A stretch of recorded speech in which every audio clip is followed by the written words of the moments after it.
Hey everyone, welcome back to my channel. I'm genuinely thrilled to have you here. Guess what? It's the first card making video of the new year, so stay tuned. Here are the supplies that you will need to create today's card project, because we are going to be doing some ink smushing. That's the technique that we are going to do to create today's card background. You will need watercolor paper or heavyweight cardstock. You will need water-based ink pads, reinkers, or watercolor paints. You will need acrylic block or non-porous surface, water spritzer or mister, and then you'll need a craft mat or some sort of sheet of plastic. I'm going to be working on my glass mat surface today. And you'll also need a paper towel or a rag. And a heat tool for faster drying, that's optional, but I will be using that in today's card. So here we go with the ink smushing.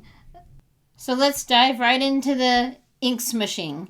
Ink smushing is a really fun technique. It is an oldie but a goodie. And today I'm going to talk about my craft mat that I'm working on as you see me start doing the ink smushing with the distress oxides and the acetate, the little sheet of acetate that I have here. This glass craft mat is from Glassboard Studios. It's a wonderful mat. Like I said, it's glass, it's magnetic, it's great for crafting. It's great for techniques like this. See how easy it cleans? That's why it just makes techniques like this super fun to do, because it's easy cleanup, which I really like. But anyways, to do the ink smushing, it's really simple. So I thought these were great colors for the rainbow, and I love how this orange looks. So just wiping the orange down and moving on to the next color, we're going to move on to squeezed lemonade. And before we do that, we're drying the orange because I don't want them to blend together. That helps it from getting all muddy and stuff. So here we go with the yellow, the squeezed lemonade, inking up the acetate and just laying it down onto the cardstock, transferring the ink. And see, it's just nice. You have so much control over where the ink goes. That's why this is such a fun technique to do these rainbow backgrounds. Got a little bit of yellow there, but that's okay. I'm going to be using purple in the end, so it'll cover that up. And just wiping my area. Drying the yellow. It helps speed up the process. Now we're moving on to Mowed lawn. Spraying the ink. And inking up the acetate. And just laying it down back onto the cardstock. And we do this throughout the background to complete the rainbow. So I thought I would speed up the process, and I'll show you how the end comes out. There's so many other ways you can do this technique.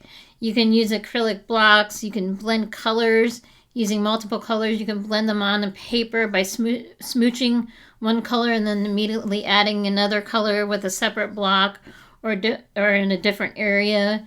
You can repeat and layer. You can continue by the process by re-inking the acrylic block and smooching it on the paper. You can layer colors and water as desired.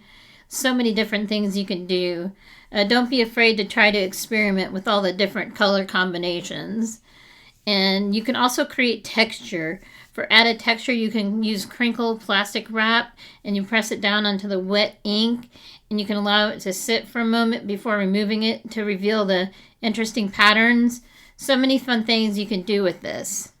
Also remember to let the inked paper air dry or use the heat tool for faster drying. Just be patient as some of the blending and the texture effects will continue to develop as it dries. Now that my background is completely dry because of the heat tool, that's why I really wanted to use that heat tool, because it helped dry it up, the drying process. Because now I wanted to step this up a little bit, and I wanted to add some glitter to it to make it sparkle. So I'm using some shimmer mist. I got at my splat box there and sprayed it down with shimmer mist. it adds a really nice sparkle. See it there? I think the camera's picking it up. It's really pretty. Now we're moving on to the BetterPress, the letterpress system from Spellbinders. I love this machine. It's wonderful. This is a gift that I received for Christmas from my brother-in-law and sister-in-law. I love it so much. It's really fun. My husband bought me the inks and some plates to play with it. It's really cool. So you can see me here getting the sentiments set up. I already have the happy birthday laid down and getting the Let's Celebrate lined up just right. I inked it up with the BetterPress black ink and the Wild Berry black ink from the BetterPress ink collection. I couldn't find my best ever craft tape that it came with, so I just got out my Easy C tape here. You want to tape your card panel down to the, what is this called? This is called, let me get the correct, open up my book here because I'm new to this. The clear top plate is called the Platen, is that correct? And so those are registration marks to help you line up the panel. And then I ran it through my die cutting machine, my Platinum 6 die cutting machine. And look at this. Look at that wonderful sentiment. Isn't that cool? I just love it. And I ended up making several cards in this video, as you will see. I wanted to spritz this one, so I got out my splat box again, since we're making multiple cards here. And just spritzing it down with the shimmer mist. The splat box is wonderful because it helps contain the spray and doesn't get all over your work surface. I'm not sure why you see some shakiness there. I don't know what's going on. Sorry about that.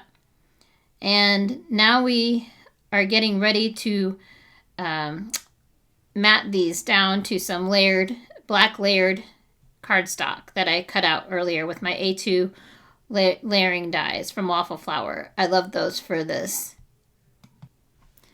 I didn't really want to go into too much detail on the BetterPress system itself because there are several videos out there that Jennifer McGuire did and a few others to explain the BetterPress system itself. It's just a really cool letterpress system and I love it. Now I'm just adhering the card panels to the mats here that I cut out.